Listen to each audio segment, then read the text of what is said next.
Good morning, everybody. Happy Friday morning and happy January 3rd. If you haven't seen or we haven't seen each other yet this year, Happy New Year. And I think that's the last day when we're allowed to say that, right? Happy New Year. I hope you started your 2025 on a high note and you're peaceful and safe and sane. I think that's the motto for this year. Welcome to the commentary, Kelly. Good morning, Kelly. Good morning. Happy Friday. Good morning, Roberta. Good morning, fellow honesters. How y'all doing this Monday, this Friday morning? Good morning, honesters. I like honesters. By the way, I'm always start with some news here. So we're gonna have some big news. You're gonna be part of something really good and real proper, and something very useful for United States and the world and decency of all of us. So I'm not going to make any announcements. I'll make them when everything is set in stone. But we will be not reformatting per se, but not really growing either, but really making honest formatting honest in a way that it was always planned for by me to be. And that as much as I'm gonna say to that, but we're gonna have some good news, and honest will be part of something very special that will benefit a lot of people who are reading and consuming actual news, but also a lot of people who will be part of Honest Network. um, and that includes the next generation, those who are younger than me, who are coming into this profession, because restoring decency and quality of reporting is one of my purposes. And I do believe that information, actual and factual information, is the key to making the best decisions. I will never influence how you think, but I will always try to provide you with the best or the most facts so you can make your decisions and you can decide how you live your life. And so, given that, um, I want to have more people doing the same, and hence this will be the next step for us, and we will be if you follow me for a bit of or for a while, and you join some good morning, Bonnie, you're not late, I just started. If you have joined any town halls, where I shared that my main dilemma was how can we work with companies, corporations, without being told what to report and how to report. And finally, I figured out how we're not going to work with anybody. So, anyway, to that, I will announce everything a bit later. But just know that Honest Network and actual news, it's not just my reporting, but it will be something that will provide a lot of value to those who do report and for those who do consume news. So, thank you for being here. I appreciate you. So let's start with some literally, I hate the word breaking news, but the news that just came out from the White House. Hence, I was coming out live a bit later, in between of some announcements from the White House, bunch of them, and our next gaggle with National Security Council that will be in about an hour. So that's what I'm going to report on in our newsletter later today and the podcast. So I'm looking forward to getting some answers. Now, first is on Monday, January 6th, the President Biden, and the First Lady will be traveling to Louisiana, to New Orleans. The President and First Lady will grieve with the families of the victims and community members impacted by tragic attack on January 1st and meet with officials on the ground. So this has just been announced. Also on Monday, January 6th, the President and First Lady will travel to Los Angeles, California. And on Tuesday, January 7th, the President will then travel to Eastern Coachella Valley, California. And no, he's not performing at Coachella, nor Coachella is happening in January, as I was told. I'm not a Coachella person, but in one of his final acts as head of state, President Biden is set to declare two new national monuments in California honoring tribal lands. The sites are in the Rocky Mountains, uh, desert near Joshua Tree and amid dense forest and pristine lakes near the Oregon border. In the coming days, Biden will sign proclamations creating 644,000-acre Chickwalla National Monument in Southern California and 200,000-acre Setetig National Monument in Northern California. A source who requested anonymity confirmed to the Times. The news was earlier reported by the Washington Post. In taking this action, the president will be fulfilling the wishes of tribal members and environmentalists who have fought for generations to protect these sacred indigenous lands and their rich national resources from industrialization, development, and degradation. So that's why he is traveling to California. This was like an aha moment for me, like, why? And then, of course, the main funeral services for late President Carter will be on January 9th, right, in Washington, D.C. They do begin on the 4th, tomorrow, in Georgia. So if you are in Georgia, in Plains, Georgia, or Atlanta, you have any questions how you can pay respects to late President Carter, please message me. I will get you all the schedules and where to be and when. Now in Washington D.C., late President Carter will lie in state on this 8th from the 7th at 7 p.m. Eastern to 7 a.m. on the 9th, and then he will be transported to Cathedral and then flown ultimately back to Georgia, where he decided where he chose to be his last place of where he will be pretty much honored late as last point of the journey. So last resting place, that's what I was looking for. Anyway, so January 9th will be the big procession, and then President Biden will travel to Rome, and he will go to Rome and Vatican. So all the plans are still intact. I know some people commented so much, to his travel to Italy. He will be traveling to Italy. It's a three-day trip.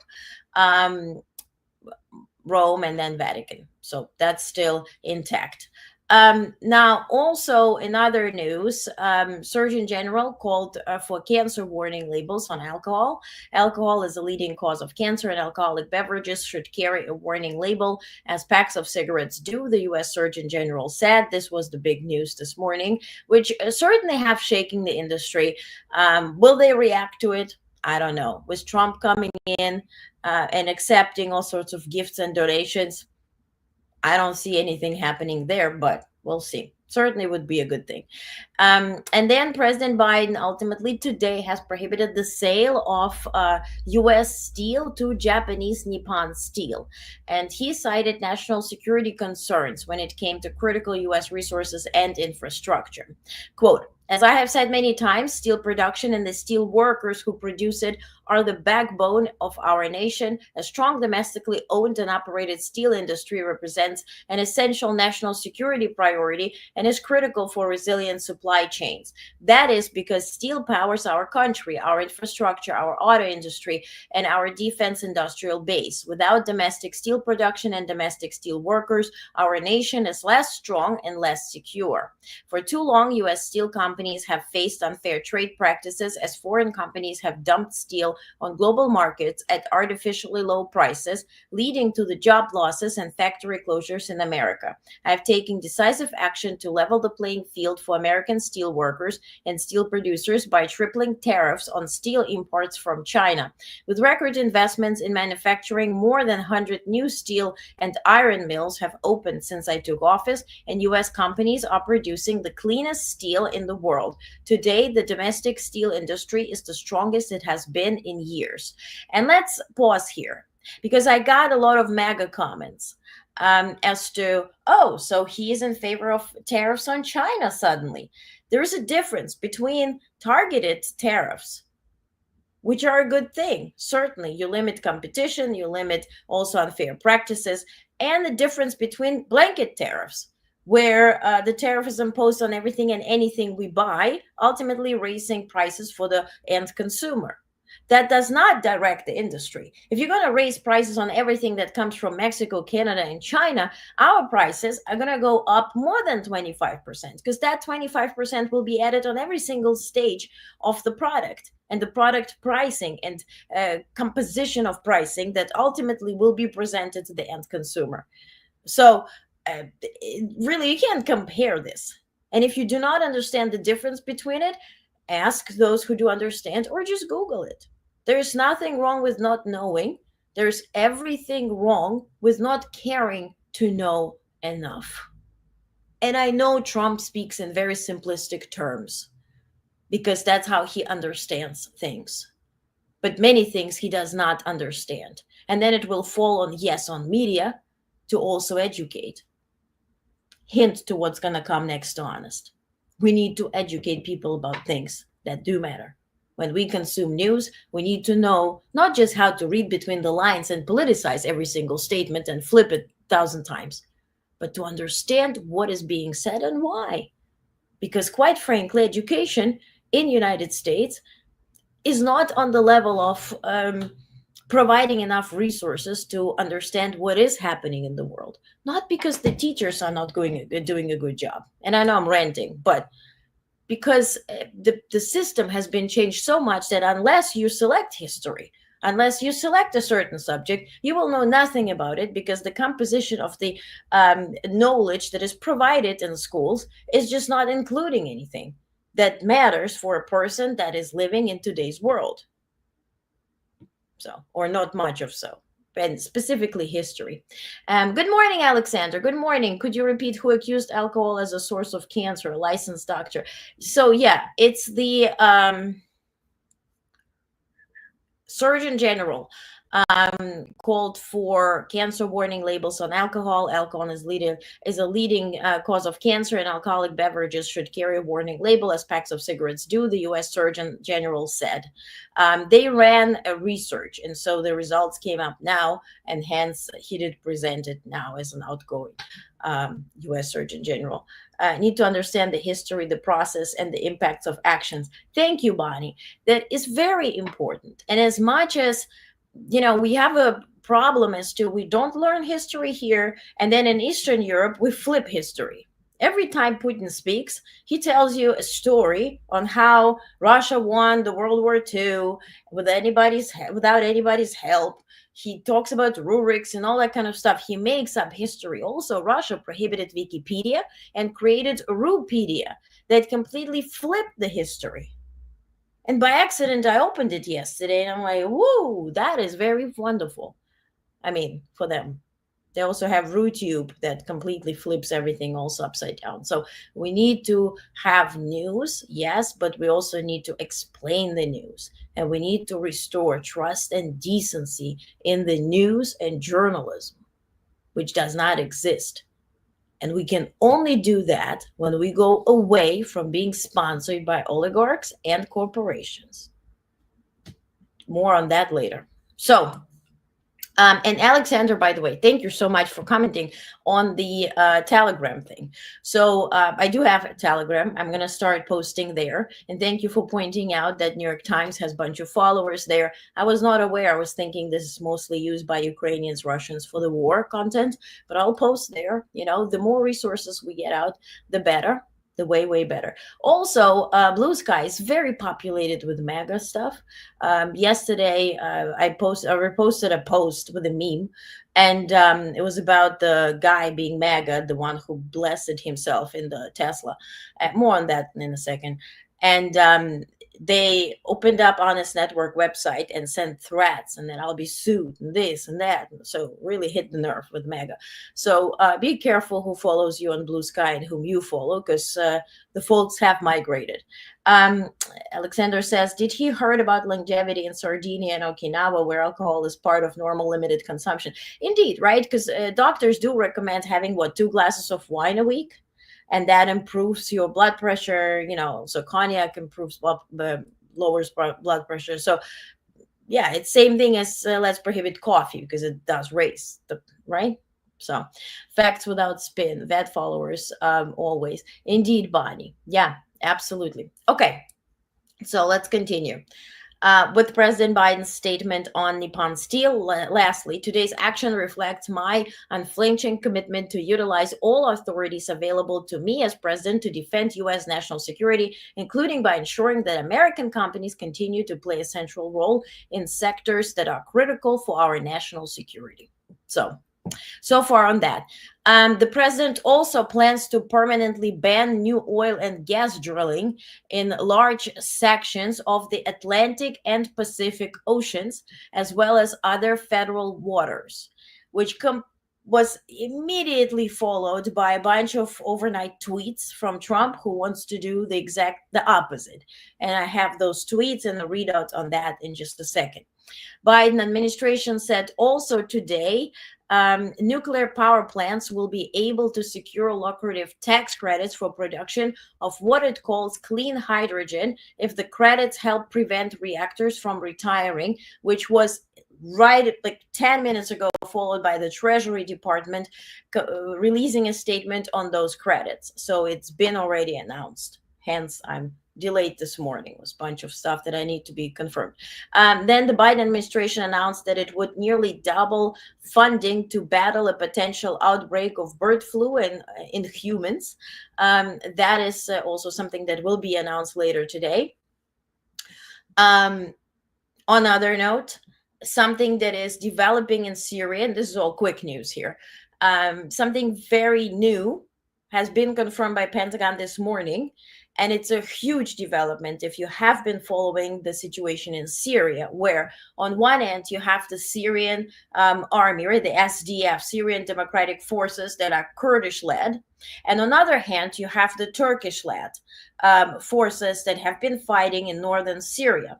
And so the question here remains as to, the problem is Turkey is in NATO, US is in NATO, obviously, and then we are facing each other in Syria. And Turkey has sponsored the HTS that did free Syria. And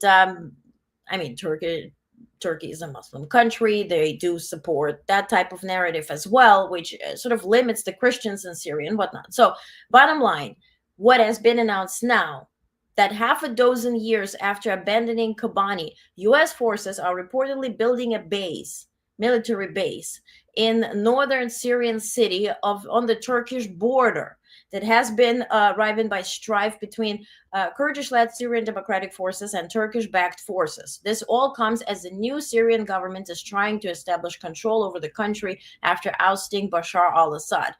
It's a huge thing because Turkish government did help HTS to take over.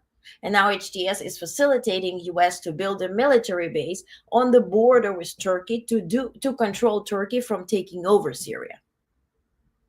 Huge news. Good morning, Rosie Marie. Good morning. Good morning. Good morning, Bonnie. Once again, good morning. Okay. About Biden's sudden sanctions, Alexander says, is it against Japanese, against real aliens? What a joke.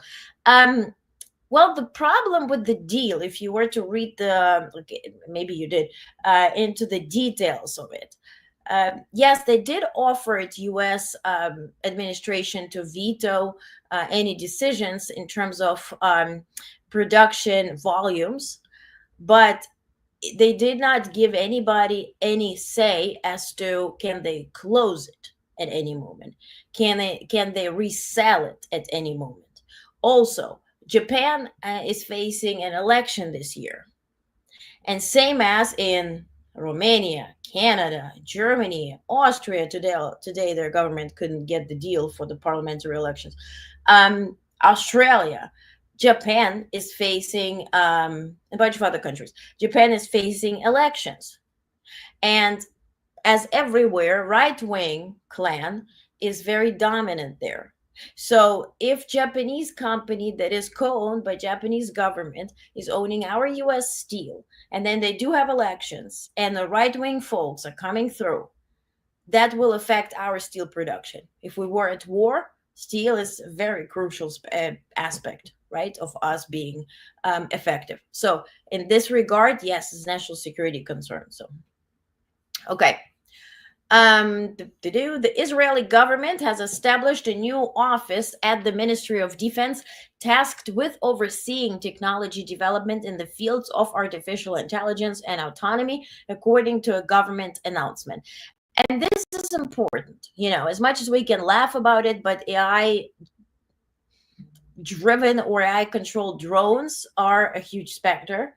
And so, yeah, and Israel has always been at the helm of any IT innovation or application. So certainly that probably will benefit us in end effect as well. The FBI has not found a link between New Orleans attack and the Tesla Cybertruck that exploded the same morning outside a Trump hotel in Las Vegas, a day after the deadly terrorist attack in New Orleans. Cautious crowds returned to Bourbon Street. On one corner, a brass band played I'll Fly Away, a staple of the city's jazz funerals. Investigators now believe that the man who carried out the attack, Shamsuddin Bahar Jabbar, worked alone. He planted explosives in coolers before driving through the crowd. Officials said in videos posted online before the attack, Jabbar said he had joined ISIS before this past summer, an FBI official said. And so yesterday they also had a big conference telling how many people they spoke to and what type of social media posts they have studied, and ultimately came to conclusion that he did join ISIS a year ago. Now, thousands of miles from Washington, where the funeral of Jimmy Carter is set for next week, an Indian village named after the former U.S. president fondly remembers his visit almost 50 years ago, paying tribute. And so they have renamed their village Carter, and so it's very heartwarming, and also shows his impact also around the world.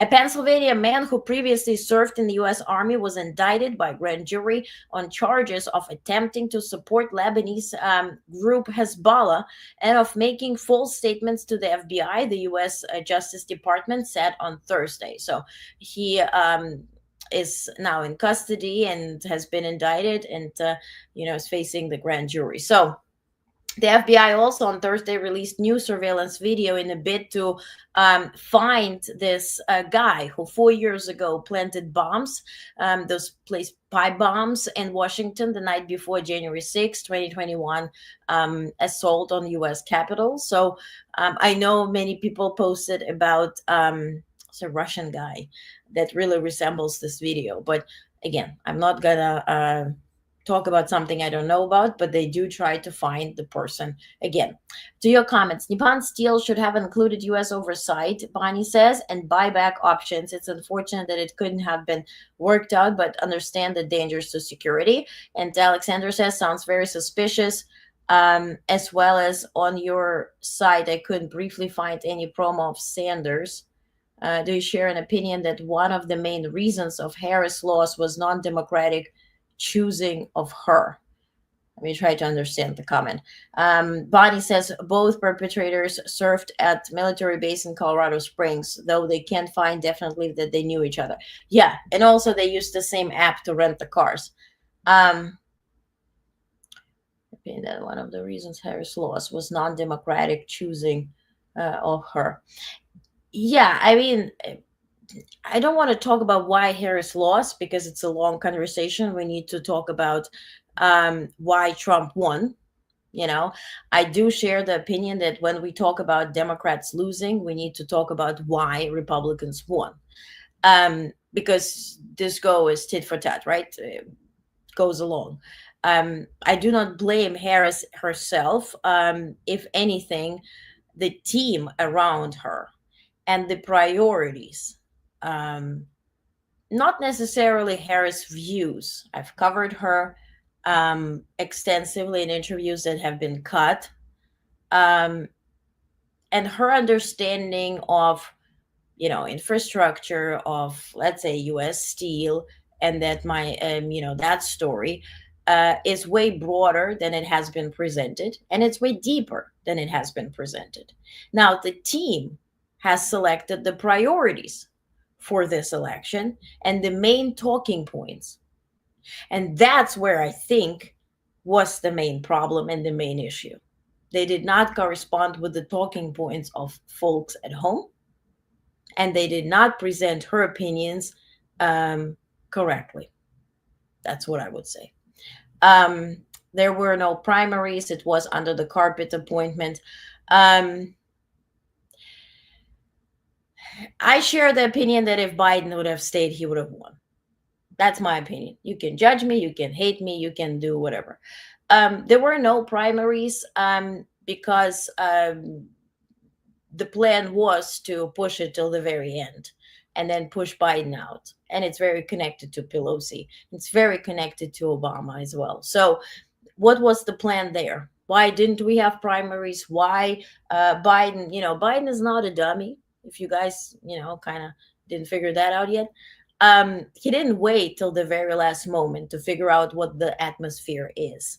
He's very much connected to the Congress. He's very much connected to all Democratic leaders, minority leaders as well. And so he ran for president and did confirm it and was pushed to this debate while having a flu um, by his team.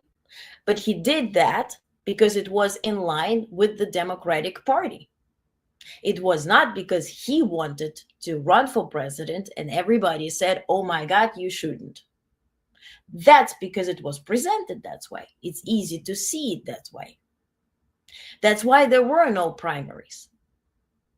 But then, yes, if we were to discuss if Harris were the best candidate or not, why didn't we consider Shapiro? Why didn't we consider Buttigieg? Why didn't we consider Newsom?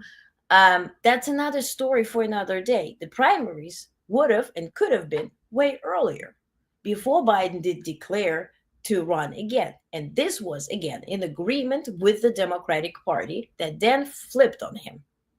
At a sudden moment, same people who did start the fundraisers, who did support him next day, flipped. And they perfectly knew that it was too late for primaries. Now, if we were to discuss the notion as why DNC did not turn suddenly in Miss America and have different people competing for the option to run for president, now, if some of you are enjoying this type of shit show and do not understand the fragility of such development, then I do not share your opinion simply. I do not see DNC as a Miss America competition to choose the best person a month before the election to run for president, or 2 months at that point. This is not something that has shown itself, hint 1963, as a reliable option, especially when we are facing threats in Indo-Pacific, in Europe, and in Middle East. So in that regard, that's one story. But again, if we are discussing how the primaries went and why they didn't happen and why ultimately Democrats lost, we have to talk about why Trump won. And when you talk about why Trump won, you have to talk about the impact of Musk that came a month before the election. And who voted and how they voted, what type of commercials they saw, and what was the reason for them to do it last minute, and how many people flipped last minute in swing states. And also this map that people are posting all around in terms of votes, you have to see how many people live where. It's very interestingly how in America, the 50 states are being colored in different colors. And we think that, oh my God, it looks all red. Now study how many people live where. In 2024, not in 1975. So for that reason, I digress. This has nothing to do with actual news. This is, again, my point, but we can discuss that, in another session here, because let's talk about actual news. I agree Biden would have won. The primaries included Harris on the ticket, so she was voted on in that respect in the primaries, so the ticket voted on and won the primaries. Bonnie, I do agree. Yet I also agree on the contrary. She was not voted as a number one on that ticket. Number one and two very much differs. Also, responsibilities of president and vice president very much differ. So she was voted in as number two, not as number one. I do understand this logic, so I want to voice that. I do understand that. Exactly. It's just proven to huge gap from the real democratic procedures, Alexander says. I agree. And I also will agree that it has to be addressed, not to be repeated. That, I think, what the takeaways need to be. Instead of blaming each other, why doesn't at least Democratic Party present the takeaways from everything that did happen and what will be done differently? I come, as a young person, I was a professional athlete. Every time you had a good competition or bad competition, whether I won, open to the world or national, or I lost, whatever, you would watch the tape and then you would write the takeaways. and then you would implement the takeaways into your next training. Why don't we apply this approach? He said, she said, and blaming doesn't really do justice. It only makes money to those who profit off of clickbait. This I do understand. But I do truly hope that within the DNC, they do have practical takeaways and amendments to their procedures. So far to that. The Biden money would have been lost to the party use with Harris. That's a huge point, Bonnie. That is a huge point, too. Not much population flyover country. Many pro-Palestinian Democrats simply didn't vote. Yeah, indeed. And then so anyway, we can talk about what went wrong, and let's make a special session, and I read out your comments and we talk about it. We can certainly do it. I just don't want folks to get bored, because I'm here for the actual news. So let's read out. I'm very in favor, and thank you for commenting. Thank you for sharing your opinion, and thank you for having this discussion. I think we have to have discussions of people who see things differently, and that's the only way you can arrive to something that's better than now. Maurice, good morning. Maurice says the takeaway is don't backstab your administration that's doing well. Indeed, right? Or there's the saying, don't change the horses, right? That, or the running horse. That's an obvious. That is an obvious case. Good morning, Case. Do you have any insight into the House votes today? When does this happen? In just a second. Let me get to this in just a second. So an earthquake with magnitude 4.7 struck Cobb in Northern California on Wednesday. According to United States Geological Survey, the quake occurred at the depth of 1.1 kilometers. So if you're in California, I hope you're safe and sound. In the afternoon, the president delivered yesterday remarks on securing 235 judicial nominations. In the evening, he also presented remarks at the Citizens Medal ceremony, and Liz Cheney received her award yesterday, which caused, of course, a big hoopla in MAGA world, because he literally said that I want to recognize those who choose country over party. So let's take a look at that video, and we move on, and we will discuss Case. Thank you. We'll discuss about the speaker vote as well, and also the approvals of those who have been voted in. Let's take a look. Yeah, here we go. Elizabeth L. Cheney for putting the American people over party.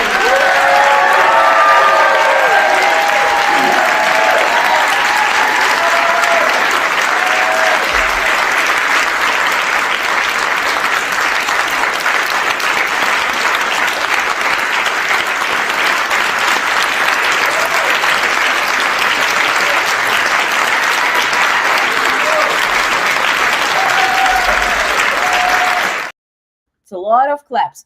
And back to your comments, you guys are talking about that the bashing of Biden was off the charts, and Biden bashing while ignoring the Trump fragility, alleged dementia-like behavior and speech, Roberto says. And that's exactly the point, right? When we talk about what did happen lastly on the election, we need to talk about the backstabbing, the role of media, and who paid for this. Somebody paid for this, for them to flip and start backstabbing him, and start every single morning and every single goddamn coverage in Washington with a question, do you have a paper from your doctor that you're not insane? Mr. President, do you have can you tell us, please, that you're not nuts? Please. I want every single one of you to start your day with people screaming at you, do you have a paper that you don't have dementia? Are you going to shit your pants today? Start your day like this for a week, and I'll see how you're going to feel. And I see how open you will be with the press and all that type of stuff. Meanwhile, the other guy, when we talk about Biden losing and Trump winning, don't forget who won. Not Biden losing, Harris losing. Don't forget who won. Somebody voted this in. This.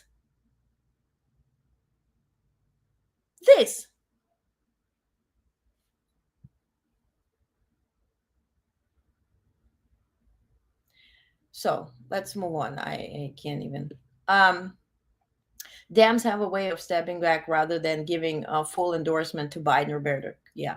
Bonnie says legacy media played a huge part in the event. Indeed.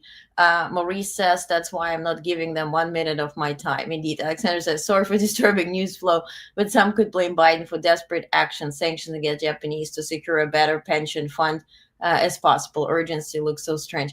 That's a good point, Alexander. That is a good point. Yes. And it has to be stated, right?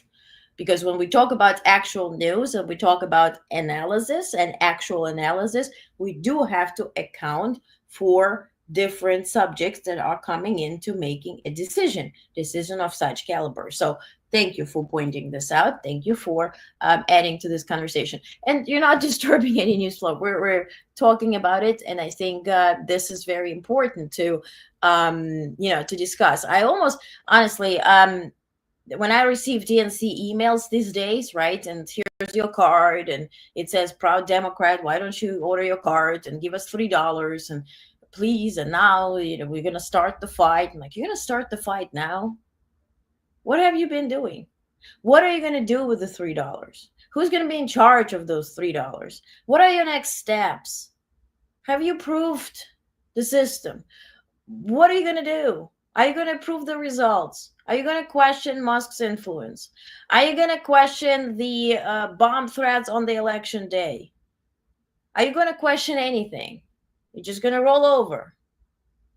I understand and today New York Times came up with this entire opinion piece about Cleveland and how he won and how his predecessor did pretty much the same as what Biden does for Trump, completely like facilitating the takeover of power, even though, there was the entire thing, blah, blah, blah. I get it. But I mean, historically seen, maybe there's parallels. But that's the questions I have for the DNC. When you ask for money, please tell us what for. We want to know. And I think, those who do donate and have donated have absolute right to ask where this money went to. No, I'm not repeating MAGA rhetoric that we paid Beyonce and Oprah and all that kind of stuff. I don't know what has been paid or not paid, but I would love to know what they spend the money on, because Trump's team used their resources better. Point blank. In today's world, the podcasters and all that kind of stuff, they did a better work with that rather than DNC with influencers, whom they invited to the DNC, the conference, right? And influencers with millions of followers, but who are in cooking and style. And why do I know that? Because I had logins and I saw their content that they produced at the DNC. Hello, I'm starting my day. This is my boots, and this is my avocado toast. And here's some people speaking in the background. Was Biden delivering the speech? Was that effective? Yeah, on paper, you can say we have been having influencers with millions of followers. Now, was that effective? How effective was it? They were paid. They were also invited 2 weeks ago to the Oval Office and took picture with Biden. And all of them yesterday posted the same goddamn picture with him, with the same wording. Was it effective? I'm not against it. Was it effective? What do they do? That's the story. Once we get House back, we need legislation on dark money. Yeah, Bonnie, I don't think it's going to happen next 4 years. Roberto says, Olga, curious, what was your sport? Let's talk about it later. Okay, so okay, so U.S. Department has authorized potential $3.64 billion sale of advanced medium-range air-to-air missiles and related equipment to Japan, according to Pentagon announcement. Now, this is first time. China was very upset about it. Impose more sanctions on U.S. companies like Lockheed Martin and Boeing and all that. Why? Why does it matter? Because if poop were to face the fan or hit the fan in the Indo-Pacific, this would matter tremendously, because that would mean that Japan would not only be able to protect itself, but also to attack, and also protect itself in air without, jeopardizing the safety of civilians. So for that reason, it's a big thing. RTX Corp will serve as primarily contractor for the deal, which aims to bolster Japan's defense capabilities. Now, an Israeli hostage held by Gaza Islamic Jihad militia group has attempted to take his own life, according to a spokesperson for the group's armed wing in the video posted on Telegram on Thursday. Now, China has added 28 U.S. entities to its export control list to safeguard national security and interests, according to a statement from their Commerce Ministry on Thursday. The companies include General Dynamics, Boeing, Space and Security, Lockheed Martin, and Raytheon Missiles and Defense. That's what I just mentioned. Now, South Korean police said on Thursday they had raided Jeju Air and the operator of Muan International Airport as part of the investigation into Sunday's crash that killed 179 people. The crash is the worst aviation disaster on South Korean soil. Other news that is very disturbing and is really crazy. The Fiji government on Thursday said police were investigating incidents involving 2 crew members of Australian airline Virgin Australia. The crew members were allegedly victims of rape and theft in Nadi in the early hours of New Year's Day. So planes landed in Fiji, got raped, and got everything stolen too. Malaysia's communications regulator announced in the granted Tencent's WeChat and ByteDance's TikTok licenses to operate in the country under a new social media law. However, some other platforms had not applied for licenses. So Malaysia, they imposed this very strict rule where they said that every social media company will have to apply for a license, and with the idea, or at least it was perceived that their idea will be to combat misinformation and the imposition of those algorithms and whatnot. And meanwhile, the first licenses they grant is to TikTok and WeChat. Yeah. Well, on Friday at 12 p.m. Eastern today, Vice President will swear in members of U.S. Senate. The second gentleman will attend. This is happening literally in an hour. And yesterday, President Biden, which was really not in the news at all, he spoke before the Sugar Bowl, right? At the Superdome, a heavily armed police force watched over the almost 60,000 fans who turned out for the rescheduled Sugar Bowl. Notre Dame beat Georgia 23-10. And this was President Biden's message on ESPN, which aired live right before the game. And I do have it for you. Take a look. Today, all America stands with the people of New Orleans. We pray for those killed and injured in yesterday's attack. And we're grateful. We're grateful to those brave first responders who raced to save lives. I'm glad the game is back on for today. But I'm not surprised, because the spirit of New Orleans can never be kept down. And that's also true of the spirit of America. Just have to remember who we are. We're the United States of America. There's nothing beyond our capacity when we do it together. God bless New Orleans, and God protect our troops. So the speaker vote, they're convening, the Congress is convening at noon. First, it will start with the VP swearing in and the ceremony, and then they will start the discussion on the speaker and then vote when they deem it appropriate. So by the end of the day, probably, I don't expect it to be as soon as possible. They probably will break and, discuss and allow people to be manipulated in any way. Let me have another readout here on that. What do I have here? Yeah, so the House is set to vote on its speaker today, though no Republican has emerged to challenge Mike Johnson. The party's thin majority means that he can't afford to lose more than a few protest votes. Meanwhile, John Thune, the traditional conservative from South Dakota, today becomes the first new chief of the Senate Republicans in 2 decades. So again, I do not see anybody challenging Johnson. So regardless as when they vote specifically today, I think it will go into his favor.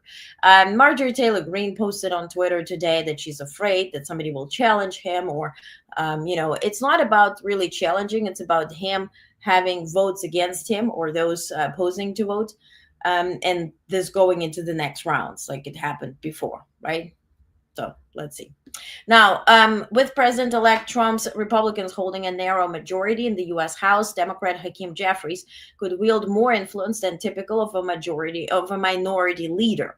Jeffries has already played a key role in securing Democratic votes to pass critical legislation under Speaker Johnson, including in situations where hardline Republicans sought to undermine Johnson's leadership. As the House votes on Johnson's future as Speaker, Jeffries' leadership will be crucial in leveraging divisions among Republicans to push for Democratic priorities. While Jeffries' powers are limited by the Republican agenda, he aims to secure bipartisan compromises on issues like tax reform and immigration. His ability to work with Trump, however, remains uncertain, given the heightened partisanship since their prior collaboration on criminal justice reform during Trump's presidency. And coming up to Trump's tweets, he literally erupted with several tweets overnight, like literally at 2 a.m. He says, our country is a disaster, laughing stock all over the world. This is what happens when you have open borders with weak, ineffective, virtually non-existent leadership. The DOJ, FBI, and Democrat state and local prosecutors have not done their job. They're incompetent and corrupt. Anyway, all that. And then with Biden open borders policy, I said many times during rallies and elsewhere, the radical Islamic terrorism and other forms of violent crime. Biden is the worst president in history in America, complete and total disaster. And here's the question, you won. Wasn't a landslide by far. You claim it to be a landslide, but you won. Biden welcomed you in the Oval Office. Did not present any hindrance, but actually allowed you to do anything. You didn't even sign the ethical agreement. You said, we're going to do everything in-house. We'll be paid by, our sponsors. I'm not going to disclose anything, but I'm going to have access to everything to get into administration. And they allowed you to do everything. You just signed a memorandum of understanding, which allowed you to be sponsored by whatever, however. Meanwhile, having complete access to DOJ and all the details of any part of the government. What are you doing? Why are you doing this? They talk about graciously losing, but you also have to be a decent winner, maybe. He also started sharing this from Mark Andreessen, and Andreessen is a Musk affiliate. The tariffs alone created this vast wealth for our country. Then we switched over to income tax. We were never so wealthy as during this period. Tariffs will pay off our debt again, make America wealthy again. And when he says we, I want us to understand that he refers to 0.1%. Not even 1.1. And that's the problem that MAGA is realizing now. Because they thought we meant them. Meant all of us. It does not. It does not. Simple as that. Now, in other tweets, news on Twitter, Canada will have a vote on the trust in their government. The elections are scheduled for October 20th. Trudeau is facing backlash. He literally changed his entire, government. He got new ministers in. It's always half women, man. But one guy has emerged as sort of a right-wing leader, so to speak. He's not leading by far, but he's being promoted, not just by Musk, but RT Media, the Russian guys, and by this fella, Jordan Peterson. Well, he has a podcast. The podcast is sponsored by Russia RT Media. It's produced by RT Media. And so Dean Blundell, if you don't follow him, I advise you to do so. He says that Pierre, what's his name? Poilievre? Please tell me how to pronounce it. Indeed gets paid by Russia, Elon too. He does a fake podcast with Russian asset and other Russian asset endorsed into 230 million useful idiots, plan view, all coordinated. So if you listen to this podcast, right, they're pushing this Pierre guy to be sort of seen as the leader, as much as Musk is pushing the AfD, the sort of pro-Nazi party of Germany. And so in this way, what I posted yesterday, right, that given that so many elections are happening this year in crucial countries where right-wing parties are very much supported by Musk, and he kind of learned the way, and he's applying his knowledge now. It's a very interesting year that will certainly define our existence. Keep a look at it. What I can say is, if you are in a country where you have elections, learn from us. Study what we did and what we didn't do. Learn from us. Don't fall for okie doke. Don't think that they will do the right thing. And God works, and God also wants you to do what you're supposed to do. It's like that joke, right? When the guy was drowning, and then there was like, something floating next to him, and then he saw this and he saw that, and then he drowns, and he comes back to heaven and says, God, why didn't you save me? And he said, I sent you all of this stuff to save you. Why didn't you do it? Same story here. Why didn't you do it? Learn from us. Learn. See what we did, what we didn't do. See how we ignored the social media aspect. See how we facilitated mainstream media to do what they've done. And even though people decided not to turn on certain news, they still paid the cable bill. And that pays the salaries for this talking heads. Learn from us. So, Musk also tweeted something about, I have to read it. Sorry, it's not in my capacity to replay it in my head. It's crazy. Let me read it for you. So, there are certainly other factors at play, but heavy use of C-sections allows for a larger brain, as brain size has historically been limited by birth canal diameter.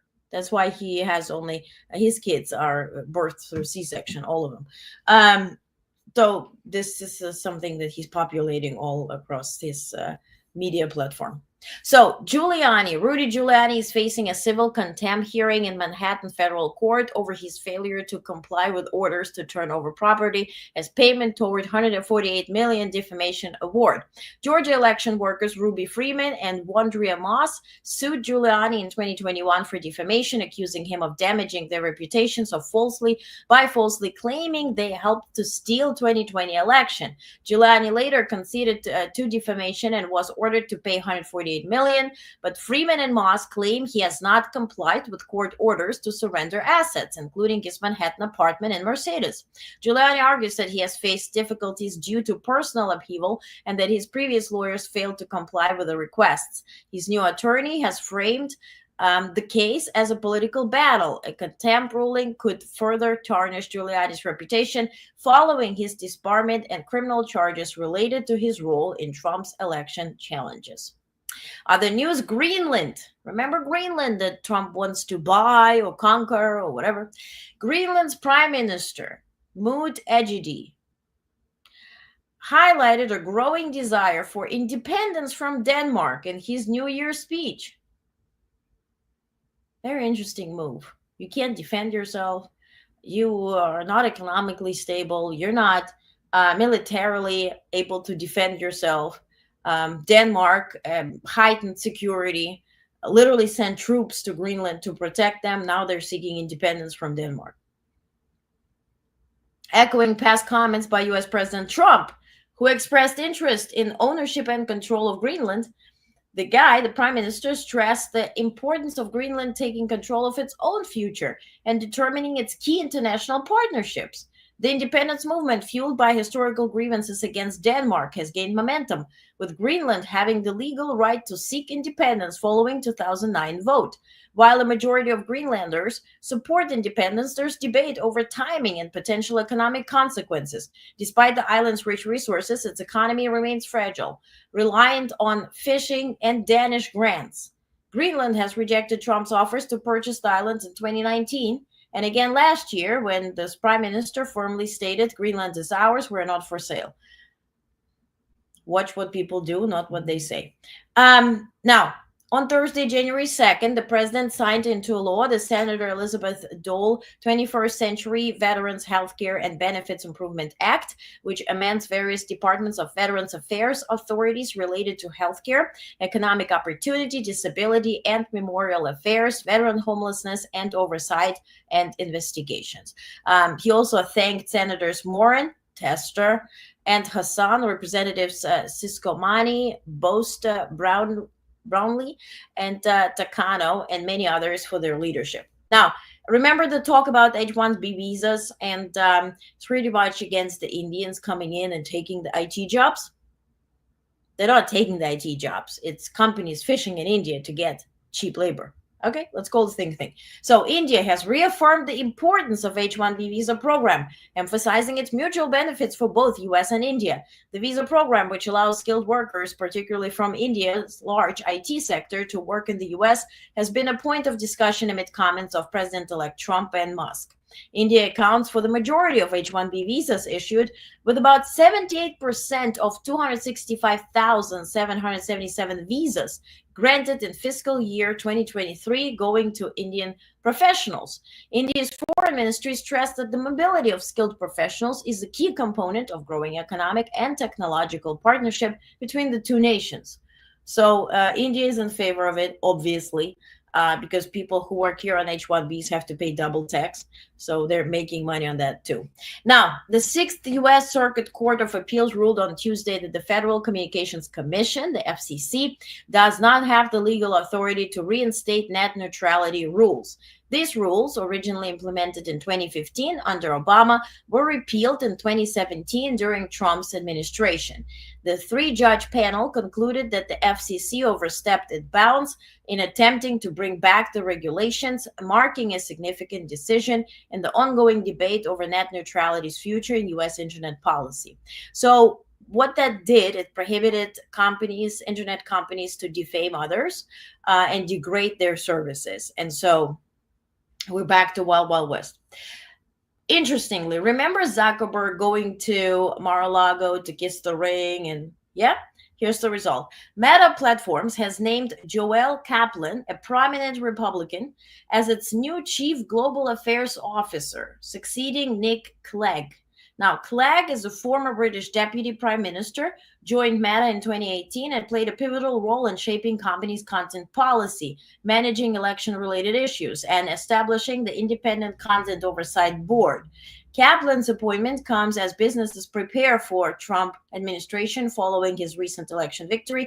Meta has reportedly sought to strengthen its ties with Trump, including $1 million donation to inaugural fund, despite past tensions with Zuckerberg. So now their global affairs leader is a Republican, Kaplan. So now Tesla's global electric vehicle sales fell by 1.1% in 24, marking the company's first year-over-year sales decline since 2011, according to Associated Press. This setback caused a sharp drop in Tesla's stock price, signaling a rough day for the company, which had previously enjoyed significant growth since 2016, aided by favorable political shifts under Trump. Meanwhile, Chinese automaker BYD is closing in on Tesla's EV dominance, posting record sales in December and continuing to grow its market share despite not being available in the US. Also, don't forget, we have 100% tariffs on EVs from China. Now, Turo, a car-sharing service similar to Airbnb, confirmed this week that 2 violent incidents on New Year's Day involved vehicles rented through their app. In Las Vegas, Army service member Matthew Allen Leibelsberger blew up a Cybertruck rented via Turo outside the Trump International Hotel. And then hours earlier in New Orleans, U.S. Army veteran Shamsuddin Bahar Jabbar drove a Turo-rented Ford pickup truck through the crowd, killing 14 and injuring dozens, over 33 people. Now, Turo maintains that both drivers had clean backgrounds according to its screening process, though Jabbar had previous arrests for theft and driving with an invalid license. The incidents have raised concerns over platform safety measures. Good luck for them to survive now. Now, law enforcement across the United States has ramped up security following deadly New Orleans truck and the explosion in Las Vegas. In Washington, they heightened security measures in place for two major events.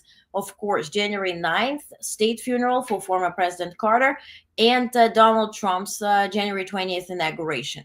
Now, what is new is that Trump has now scheduled a victory rally, for January 19th in the Capital One Arena. That's where they play basketball and hockey in Washington, D.C. They do a victory rally a day before inauguration.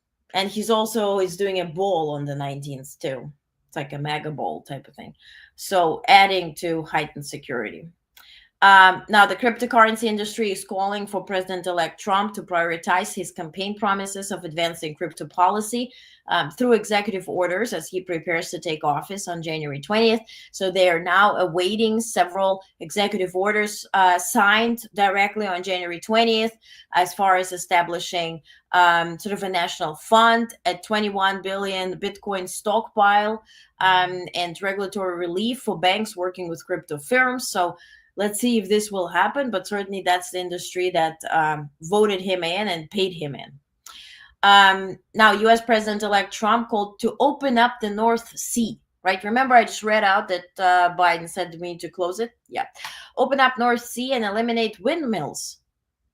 And he did that in a social media post, responding to news that U.S. oil producer APA Core, their unit, plans to exit the region by 2029. Production in North Sea has declined sharply from its peak in the early 2000s, and the British government's recent increase in windfall tax on oil and gas producers has prompted many companies to exit the basin. Trump's comments come amid growing concerns over the economic impact of higher tax on the oil industry and the challenges facing the offshore wind sector, which has been struggling with rising costs and supply chain issues as the UK targets decarbonization of its power sector by 2030. The future of both oil and wind energy North Sea remains uncertain. So let's check the comments. Oh, you guys are okay. Fascism is a global problem, says Bonnie. As a megalomaniac narcissist, attention always. Yep. Their weapons information, crazy health lie that'll force women to have C-sections. Yeah, Bonnie, yeah, to your point, exactly. That's the talk about the C-sections allowing for larger brains by Musk. Yeah. They'll force women to have C-sections, not a walk in the park procedure. Exactly. And Roberto says, giving birth, whether through natural method or C-section, is inherently a time of danger. I speak from personal experience. U.S. has a high mother-infant morbidity. Exactly. Thank you for saying that. Exactly. And see, that's what I'm lacking here. Whatever is presented, and I think we do have to at this point take those social media posts seriously from Musk and Trump, because that's sort of their press releases. It needs to be followed by this fact check, because it's very easy to fall for this okie dokes. Those folks send money home just like other migrants and immigrants. India economy is assisted by the currency hitting home. Exactly. Is there Women's March Day prior to inauguration? I think there may be. It was, let me check it out in a second. Getting the crowds to DC, Roberto says. So he has the biggest crowd size for his inauguration. Just can't make that stuff up. Exactly, right? And that's what my understanding is of that winning rally or whatever. Whether it will be paid attendance or free, that's, they will all stay probably in the Trump Hotel, and next day we'll have the inauguration. Now, Argentina has filed a complaint with the ICC, International Criminal Court, against Venezuela, accusing it of forced disappearance of Nahuel Gallo, a member of its gendarmerie. Gallo was detained after attempting to enter Venezuela from Colombia to visit family, and now tensions between the nations have escalated since Javier Milei assumed Argentina's presidency in late 2023, compounded by Venezuela's contested July presidential election that saw Nicolas Maduro claim victory. While Argentina demands Gallo's immediate release, Venezuelan authorities allege he is linked to groups planning destabilizing and terrorist activities. Now, Argentina's foreign ministry affirmed its commitment to pursuing all legal and diplomatic means to secure Gallo's release and rights and release. Now, Slovak Prime Minister Fico, remember the guy who went to Kremlin to kiss the ring, to kiss Putin's ring, and complained that Ukraine is not extending or has not extended the contract to be the country to facilitate gas purchases and trade, right, from Kremlin to countries such as Slovakia. And so Ukraine has not extended the deal, and so it has stopped at 8 a.m. local time on January 1st.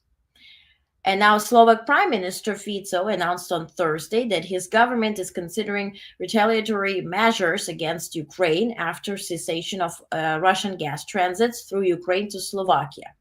Fico claimed that halt caused significant financial losses for Slovakia and accused Zelensky of sabotage under alleged Russian influence. And Fico outlined potential responses, including halting electricity supplies to Ukraine, reducing aid for Ukrainian refugees, and demanding compensation or the renewal of gas transits. So exactly, during a war, you will be reducing aid for migrants who escaped bombings of civilians. That is your measure. Alliance with Kremlin, very much so. Now, Ukrainian military announced yesterday that it conducted a precision strike on a Russian command post in Marino, located in Russia's Kursk region. As you know, Ukraine was on the incursion in Russia's territory of Kursk, and Russia has hired North Koreans, and with the help of Iran and China and the drones and all of whatever they can get, they're trying to push Ukrainians out, which they partially were succeeding in. Ukraine has conducted the strike on their command post, which they did it first about a month ago, where they eliminating the, according to Ukrainian forces, eliminated the heads of North Korea's army. And then now they conducted official strike that has been confirmed on that post. Now, according to a statement from Ukraine, the strikes aim to disrupt Russian operations and prevent attacks on Ukrainian civilians. A video shared on Telegram by Ukrainian military displayed damage to a Russian base in Ivanivskaya near Marino. Russia's military reported intercepting 4 Ukrainian missiles in the region, while Kursk governor Alexander Kinstein noted damage to residential and commercial properties, including an apartment building, a school, and local businesses.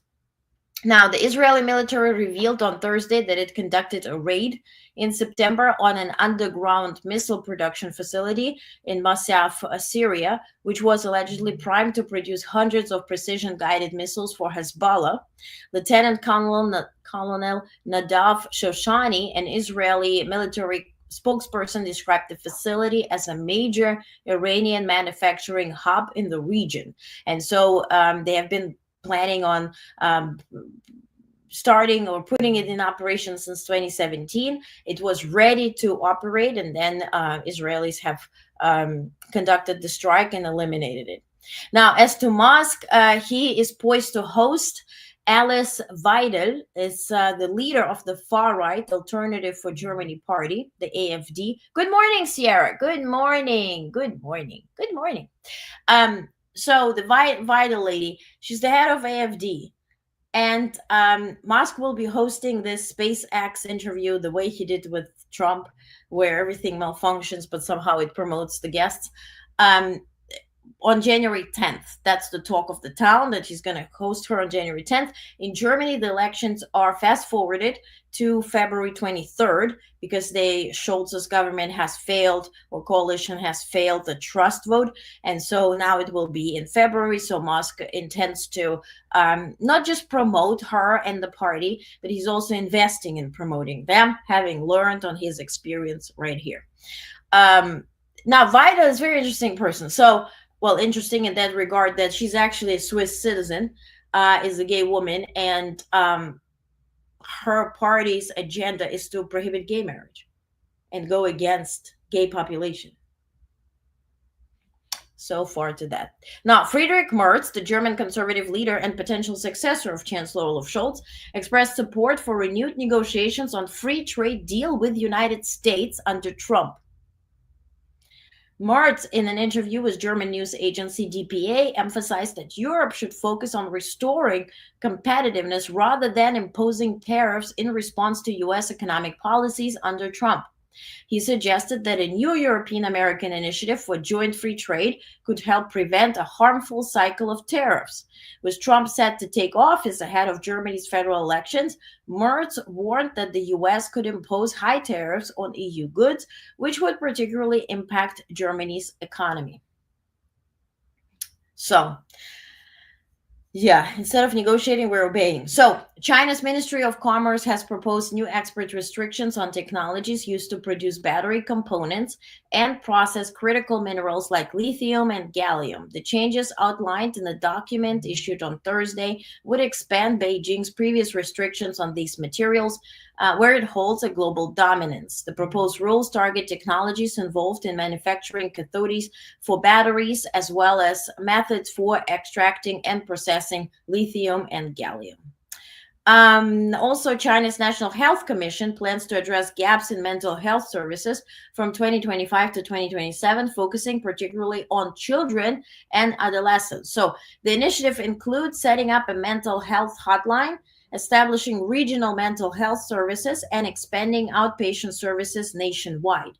There's an interesting statistic. So, according to World Health Organization, 54 million people in China suffer from depression, and 41 million suffer from anxiety.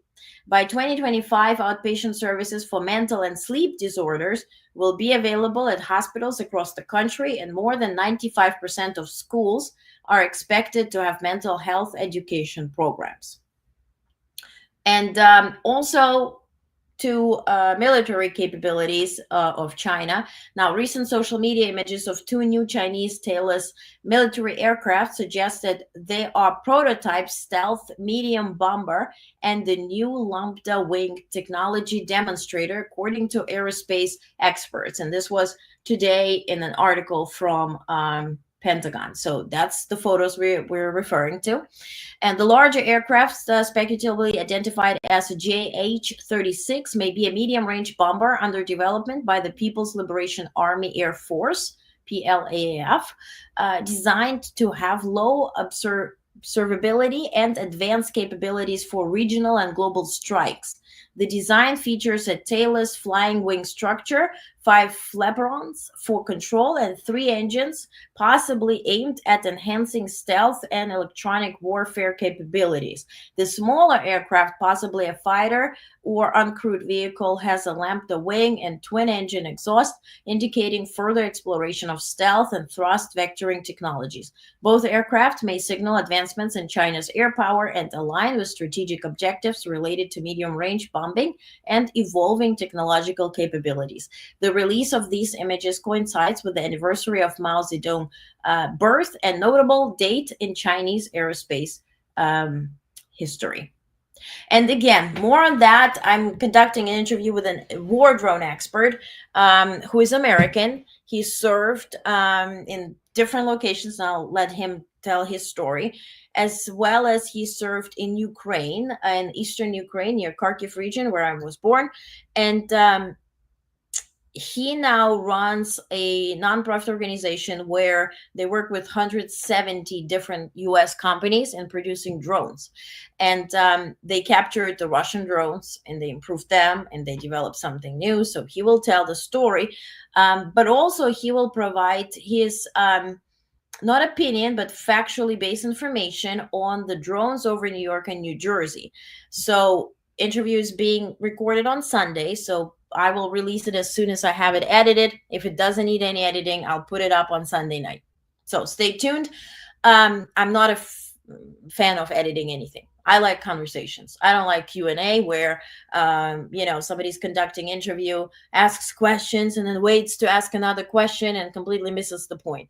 I like conversation. I'll be asking questions. I told him we had a pre-chat, and I said I'll be asking probably dumb questions, but these are the questions of those who will be perhaps watching who don't know much about war drones or war tactics. So I'll try to be the best representative of anybody of any level of education. Obviously, I'm prepared to ask questions, but we will be talking about Ukraine. We'll be talking about national security. We will also be talking what will happen with Ukraine when, but it's if, but for me, it's rather when Trump will stop the aid. Can Ukraine sustain? What are the capabilities? What are the companies that will help Ukraine militarily? Can they rely on EU? He will also talk about, maybe briefly about Taiwan, but he has connected or will connect me with a person who is responsible for Taiwanese military defense systems. And it's very interesting. And again, it's factual information as to New Jersey, New York drones, or over New Jersey and New York drones. He will tell the situation, what did happen, what is happening, what are we lacking, why are we not talking about it, and what will happen next. So again, stay tuned. Will be very much worth your time. And again, it's conversational. Nobody's playing important. We will be having I will ask the questions that hopefully you guys have. And if you have any extra questions, please message me every night and every evening. I send you the actual news. Just reply to the email. The email comes directly from Honest, so go ahead and reply. If you're not subscribed yet, go to honestnetwork.com. You can subscribe for free. You can decide to support. It's up to you. But please get your actual news. Okay, it's very important to get factual information. And when you open your newsletter, or you have another button for the podcast separately, you can listen to actual news podcast, also available on all the kind of platforms, whether it's Spotify, Apple, what else is there? Pandora, iHeartRadio, Amazon Music, and whatnot. Actual news. It's all called actual news. Okay, so lastly, what I want to say is South Korean authorities abandoned an attempt to detain President Yoon Suk Yeol, the one who was impeached, for questioning and insurrection charges after a tense, hours-long standoff with his security team. Investigators have yet to decide whether they will make another attempt. The incident has sparked strong reactions, with critics calling for dismissal of those involved in the failed effort, while thousands of Yoon's supporters camped outside his residence, pledging to prevent the detention. And they camped outside the residence, his supporters, right? And they took the signs that Trump's folks did. They did Stop the Steal signs. Supporters of impeached South Korean President Yoon Suk Yeol are adopting Stop the Steal slogans popularized by Trump supporters, and said they hope the incoming president would help their embattled leader. Here you go. All right, and that's it for today. Thank you for watching. 11:30, I have National Security Council briefing with Kirby, so I'm going to get there, although they're always late. And I will report on that in the newsletter, 5 p.m. Eastern tonight, sent to you, to your inbox. Okay. And the podcast as well. The podcast is a read out version of the newsletter. So if you don't like reading, listen. If you don't like listening, read, or both. You can check me and my reading skills. And that's it. Here, President Biden announces presidential delegation to Republic of Ghana to attend the inauguration of His Excellency John Dramani Mahama. Then President Biden announces recipients of Medal of Valor. Okay. All right. I'll post about that in a second. And he will award a Medal of Honor to also a list of people. So I'm going to post it right away on socials and on our website. So thank you so much for watching and listening. I will see you in the newsletter and on the podcast later with all the news. By the way, whatever I report in the morning, I do not repeat generally in the newsletter and podcast. So get your morning AM news and then get the newsletter and podcast. It's not repetitive. This way you have full day coverage, and it's not, waste of your time. Okay, so thank you for watching. Weekend we're off. I'm back on Monday. So see you Monday morning for the actual news. And later, read your newsletter and listen to the podcast, please. And catch up on podcasts if you haven't listened yet. Maurice, hello. If companies would help, they could push it through NATO, couldn't they? The aid for Ukraine? That's what the expert said. He said that NATO is Trump-proofing the aid for Ukraine. My question is, how? That's what we're going to get answered. So it's going to be a longer conversation. It's not a 10-minute conversation. Happy New Year, Alexander. Yes, Happy New Year. I think it's the last day we should say it, right? I decided. So we're going to say Happy New Year today. iHeartRadio, easiest to get the podcast, I have found. Okay, Bonnie, awesome. Very nice. Very nice. Okay. Thank you, Sierra. Thank you, Bonnie. Thank you, Alexander. Thank you, Roberta. VP Harris deserves a Medal of Freedom. We'll see if she gets it. Thank you, Maurice. Thank you, everybody, for commenting. Thank you so much. Have a wonderful weekend. Stay sane and safe, and let's keep it peaceful, and let's care about ourselves and our loved ones for a little, okay? Hug them a bit tighter this weekend. That usually helps. All right? Now, have a wonderful, wonderful day, and to see you later. Bye, guys.